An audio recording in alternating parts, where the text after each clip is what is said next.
Ijambo ry'umunsi. Umutekano w'iteka ryose buriya se ni ngombwa? Kugira ngo usobanukirwe neza ibi, soma muri Yohana igice cya 5 guhera ku murongo wa 10 kugeza ku murongo wa 13. Bibiliya ivuga yuko ari icyizere ku gucungurwa kwacu. Kwizera ko hazaza hawe hafite umutekano no kuba wishingikirije Kristo. Abantu benshi bizere Yesu ubundi bakizera ko bacunguwe nawe, ariko bagakeka yuko bashobora kubura uko gucungurwa kubw'impamvu zinyuranye. Ese birakwiye ko twibaza ku buzima bwacu bw'iteka buzakurikira ubu ngubu? Iyo twakiriye Yesu nk'umwami, tuba twizeye yuko adukijije ibyaha byose byacu. Ibyaha byacu byahise, ibyaha by'uyu munsi ndetse n'ibizaza, byose byadukuyeho binyuze muri Kristo wadupfiriye ku musaraba. Niba dukeka ko dushobora kubura uko gucungurwa binyuze mu bikorwa byacu bitandukanye dukora, ubwo ibi ngibi byabishatse kuvuga iki? Niba gucungurwa bishingiye ku bikorwa dukora, ni gute twamenya ko twakoze ibikwiriye cyangwa se nanone ko tutakoze ibikwiriye kubera ibyaha twakoze? Mu by'ukuri ibi ngibi byose nk'umuntu wabibwirwa n'iki? Rimwe na rimwe tujya tunanirwa gutandukanya gucungurwa hamwe n'ubuzima tugomba kubamo nyuma yo gukizwa.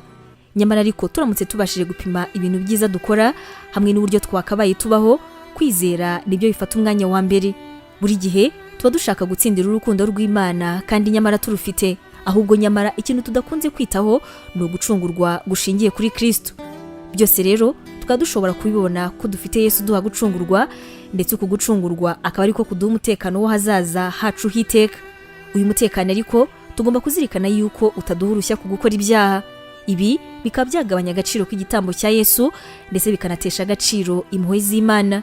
Iyo dusuzuguye Imana, ntabwo igihano cyacu ari ugutandukana nayo iteka ryose. Imana ntidukunda cyane. Imana iguha umugisha. Tangirana umunsi wawe n'ibyishimo watewe n'ijambo ry'Imana, ukora subscribe hano kuri Nemi TV. Biroroshye cyane, ni ugukanda kuri ako kantu k'umutuku ubona, ubundi ikintu cyose dushyizeho ukaba wa mbere kukireba. Ntugacikwe n'ijambo ry'Imana tukugezaho umunsi ku munsi, komeza ubane natwe.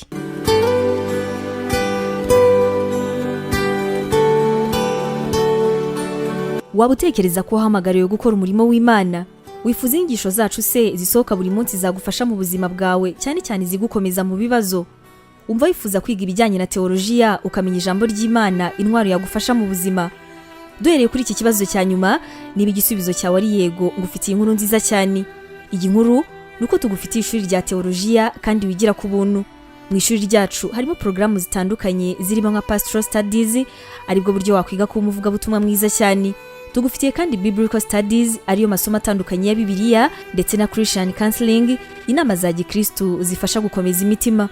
Kugira ngo usobanukirwe biruseho, wasura urubuga rwacu arirwo wa@nemibibleinstitute.com, cyangwa se nanone ukaba watwandikira kuri WhatsApp kuri izi nimero 141 232 650 34. Wanatwandikira kandi kuri email yacu ariyo nemevangelism@yahoo.com.